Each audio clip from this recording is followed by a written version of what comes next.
It's Way Up with Angela Yee. I'm Angela Yee, and Mano is here. New Mano! I'm here. Jennifer is here. Do I look like a deluxe to you? No. And we were just talking about my true scam story. This is a documentary that you did, and I executive produced. Yay. And shout out to Kim Osario as well. Shout out to Kim. Love Kim. And Dennis Reed, shout out to Dennis.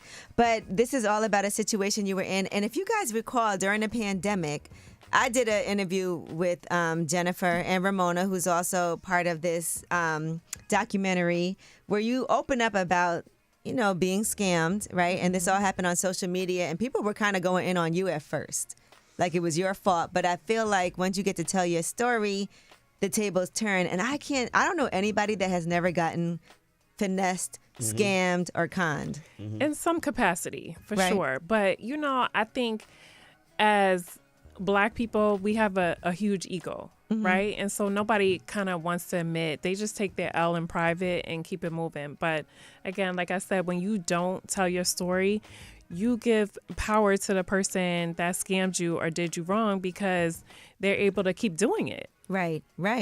And so you were able to, this guy you used to date, he stole your car. Yep. What's his real name? I don't even know. Aaron Nichols. Okay, Aaron Nichols. I couldn't remember because he had a lot of aliases. Yes, he has so many aliases, but that is his name, Aaron Nichols. That's not the name you knew him by, though. No, I Nick. knew him as Nick. And once you told your story, a lot of people came forward, his own family members. Really? Yes, he scammed his father. Can His you know what aunt, type of person uncle, you have to be? cousin, Wow. you name it. Yeah, but it's really sad because his dad has some form of mental illness, and he got into, I don't know if it was an accident, but he got a settlement for some money, and he basically scammed him out of the settlement and never spoke to him after that. And imagine that's your child, and now you want to go on the rec. Like, because at first you're very protective of your child, and you're like, look, I don't want to. Because no matter what, even if family members do you wrong, we can be very reluctant to call them out on it. And so for his dad to speak out about this, his own uncle, I mean, honestly, and I remember we spoke to his aunt and uncle. His uncle and his wife ended up really getting divorced over this scam, pretty much. It was a large part of the reason. He was a, quote, car dealer, and he was trying to his wife got a settlement, and she wanted to buy a car. And so he was like, oh, my nephew is actually a car dealer. He ran into him, was going to get him the car, and then he just stole the money. And not only stole the money, but put his uncle in a stolen car, and he ended up in jail for the weekend. To your own uncle, flesh and blood family. That's crazy. No, this That's guy, crazy. he is absolutely awful. But never, ever has he, he's still roaming around. Wow. Which is wild. And so Jennifer, part of in this documentary, I will say this, and I don't know what's going to air in it, but we did try to find him. Well, I was looking for him. Strip in club. Atlanta, strip clubs. Really? Couldn't find him?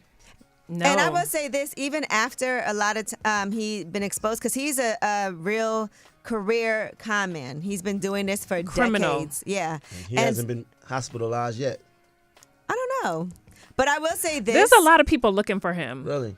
Yeah, and I will say that even though he's been exposed, he still will meet women, and they still will. He has a sob story, and they still will fall for it because he's. Yes. It's like, I'm like, are you guys living under a rock? Because here's the thing. My story, when I put out the story during the pandemic on social media, it went viral. Then we did the interview on the Breakfast Club. People heard about it. Yeah, lip service. We did Right? lip service. And yeah, we did lip service. And I remember there was a girl that met him after the fact. And he was basically telling her, like, oh, don't believe Jennifer. She's just bitter. She wants to be with me.